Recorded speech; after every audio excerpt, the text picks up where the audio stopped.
Tomorrow night, the TOMEX Plus rocket launch mission is scheduled for NASA at Wallops Island between the hours of 10 p.m. and 3 a.m. with the goal of the mission to study turbulence at the edge of space towards the menopause way up in the Earth's atmosphere. A total of 3 rockets is going to be launching, so if you're up and around those hours, look to the south and southeast. In the green shading during the initial launch of each rocket, you'll have 0 to 10 seconds to view the rocket, and further north and west in blue shading, you'll have a total of 10 to 30 seconds to view the rocket from the initial launch. And again, there will be 3 rockets that will be launching, so just something to keep an eye out for tomorrow night.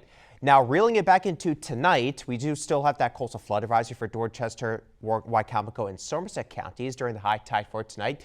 This is in effect until 7 a.m. There could be a few areas that see up to a foot of inundation during the high tide tonight. And then going forward through the rest of this week, coastal flooding really isn't going to be an issue as water levels continue to recede.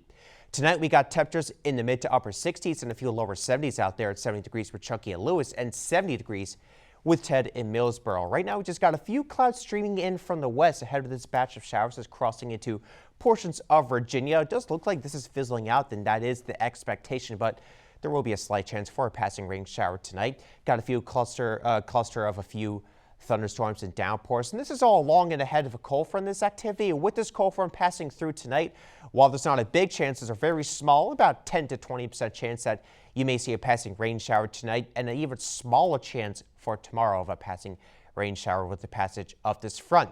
So ahead of the cold front tomorrow morning, we could see 2 points right around that 70-degree mark. So there's going to be a little bit of stickiness to the air, a bit of elevated humidity, but through the course of the day, the humidity will be dropping with those dew points. So at around dinner time, 6 p.m., dew points right around that 60-degree mark.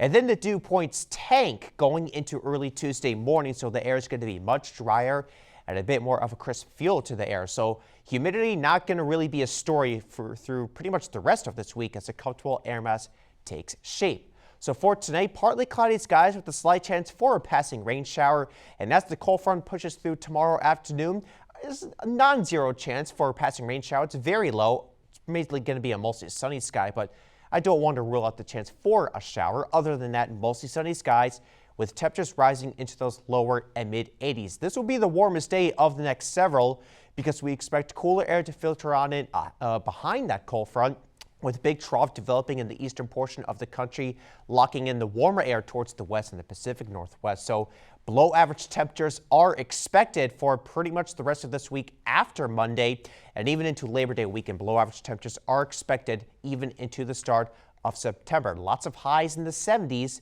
and nighttime lows down into the 50s. No 50s for tonight, though, 63, 68 degrees. There could be some patchy fog as well, otherwise partly cloudy skies with a chance of a passing rain shower. Marine forecast for tomorrow is looking good, but there's still a high risk for rip currents tomorrow, so dangerous swimming conditions will still be in place. So that should be subsiding a bit as we go into Tuesday. 81 to 86 degrees for tomorrow with a mostly sunny sky. Temperatures will be cooling down for the middle of the week with highs in the upper 70s, nighttime lows in the 50s. And that continues into Labor Day weekend. Highs in the 70s, lows in the 50s with a mostly sunny sky.